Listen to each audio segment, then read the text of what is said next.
Hola, nuestro grupo quiere hablar del tema del Estado de Derecho.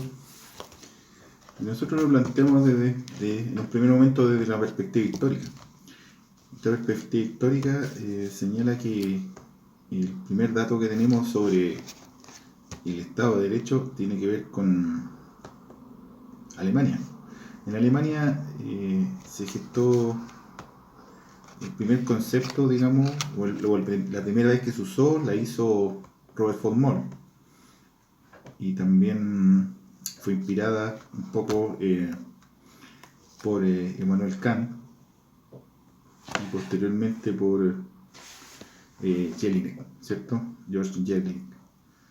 Y esto tiene que ver un poco con que los alemanes y todos los estados modernos europeos están tratando de unificarse y convertirse, dejar de lado un poco la monarquía o los soberanos, que en este caso era un Kaiser, ¿cierto?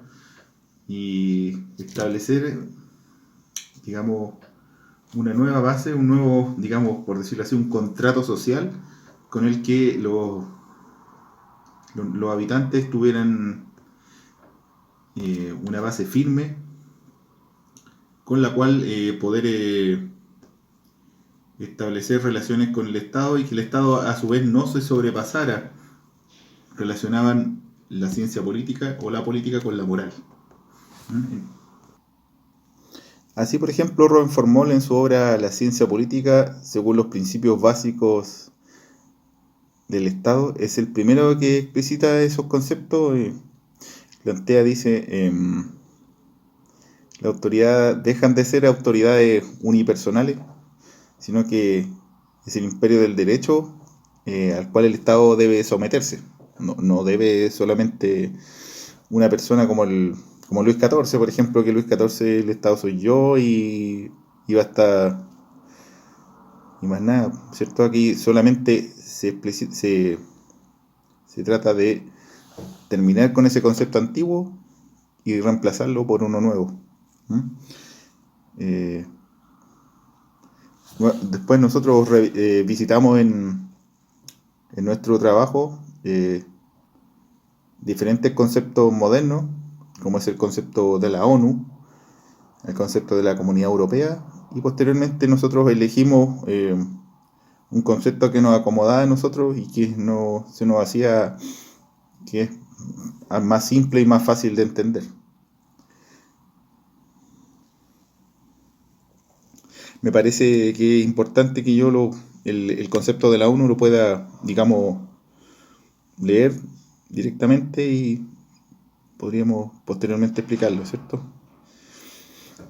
La ONU generó una definición y esta es que un principio es el Estado de Derecho es un principio de gobernanza en el que todas las personas, instituciones y entidades públicas y privadas, incluido el propio Estado, están sometidas a leyes que se promulgan públicamente, que se hacen cumplir por igual y se aplican con independencia, además de ser compatibles con las normas y los principios internacionales de derechos humanos.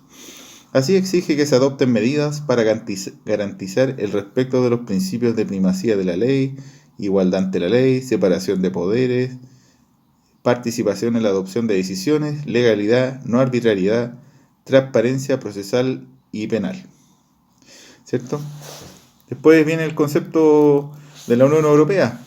La Unión Europea tiene un tratado de unión que en su tratado fundacional, el artículo número 2, dice fundamentalmente que consiste en la idea de que tanto la Unión Europea como los países que la componen se rigen por un corpus jurídico, códigos y procesos, adoptados mediante procedimientos establecidos en lugares de decisiones discrecionales o individualizadas. ¿Cierto? Entonces esto quiere decir básicamente que que las personas, perdón, que los estados están limitados a un rango determinado de acción, que es básicamente la cerca que delimita eso, es la constitución y las leyes que se derivan de ella, ¿cierto?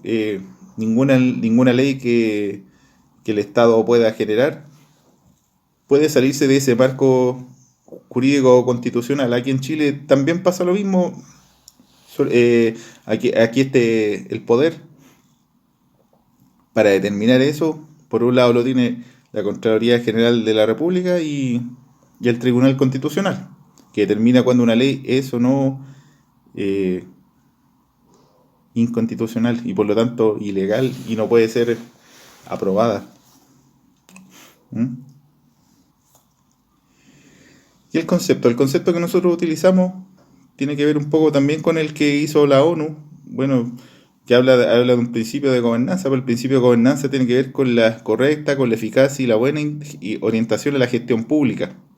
Implica que el Estado está sometido a un ordenamiento jurídico y este ordenamiento implica, ¿cierto?, las mismas reglas que le indiqué anteriormente, el respeto al imperio de la ley, que las normas deben ser expresión de la voluntad popular y deben ser sometidas a ellas tanto gobernantes como gobernados. Lo mismo que acá, pues nosotros tenemos un Congreso que es elegido democráticamente, digamos, con la nueva forma, el nuevo procedimiento y la ley electoral cambió un poco eso. Sigue siendo, antes era binominal y ahora no es así, pero es un poco lo mismo, no son las primeras mayorías las que llegan. Distribución del poder estatal en órganos diferenciados. Esto es que la distribución del Estado en diferentes poderes, el ejecutivo, el legislativo, judicial, los clásicos, además esto tiene una significancia en la forma de delegar en diferentes agentes de la Constitución, que según que están dispuestos en la Constitución política, en nuestro caso, que tienen que ser descentralizados y desconcentrados. La legalidad también en la administración y responsabilidad de las autoridades. Estas responsabilidades, ¿cierto?, pueden ser civiles, penales, jurídicas, administrativas y políticas. El respeto a los derechos humanos a través de un ordenamiento jurídico que contemple mecanismos y recursos para la protección. Aquí se ha implementado el Instituto Nacional de los Derechos Humanos y la reforma procesal, la reforma penal también tiene que ver con eso, porque antes no existía defensoría, no había juicio, entre comillas, los jueces eran juez y parte, y un poco eso. ¿Mm? Muchas gracias por su atención.